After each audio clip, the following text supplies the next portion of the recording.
We had to mortgage the house again. We've chased them, we've done everything we can. They give the Chinese a bad name.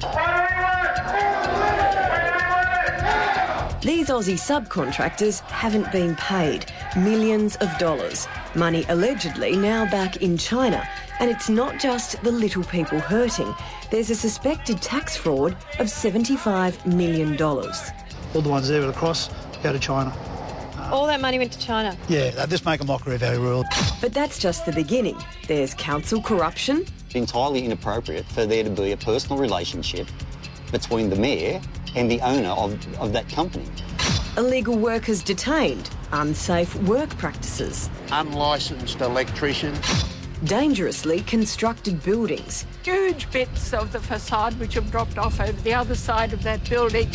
And death threats. There's a chance I'll be hurt, that people might come to my home.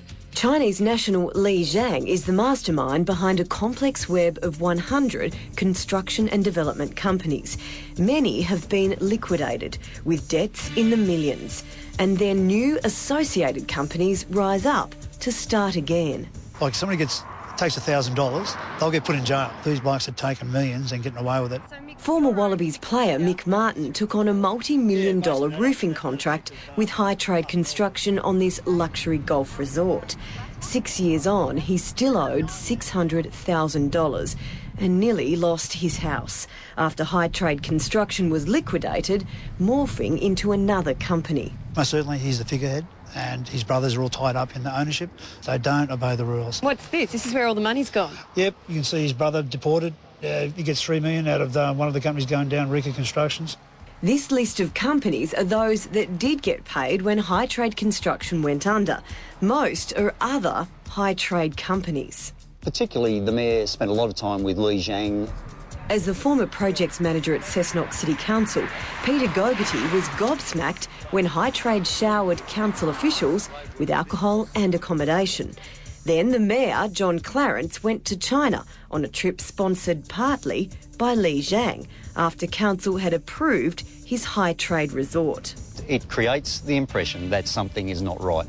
A year later, the council decided to spend hundreds of thousands of dollars widening this road for Li Zhang's development, with no official written contract. It's entirely inappropriate for a local government authority using public money to do something for a private developer without any guarantee of that public money being repaid.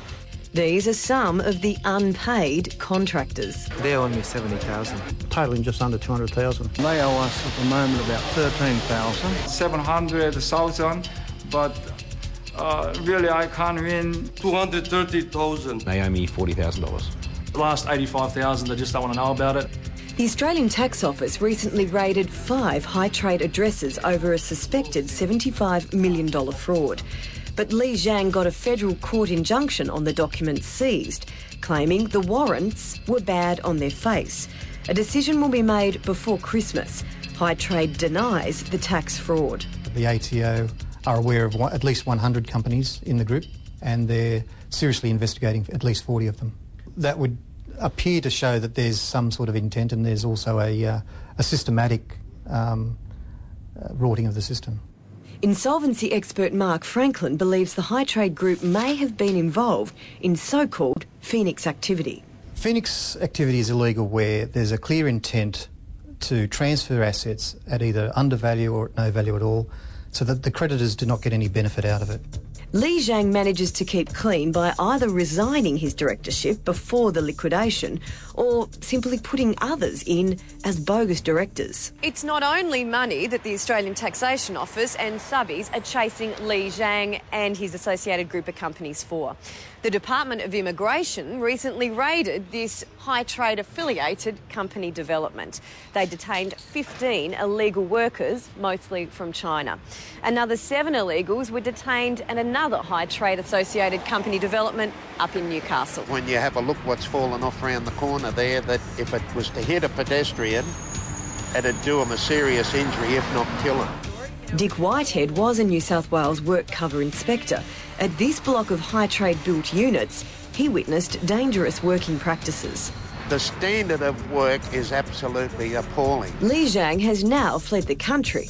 He's managed to find the money, though, to fund a $290 million golf resort development in China. He and his wife still own a multitude of apartments around Sydney, collecting handsome rent.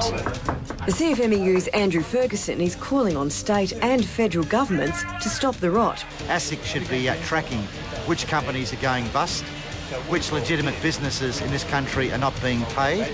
They're a rogue trader. They should be cut out of the Australian landscape.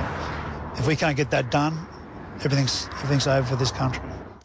And in the past few weeks, 2 of Li Jiang's properties have recently sold, earning him another $3.75 million.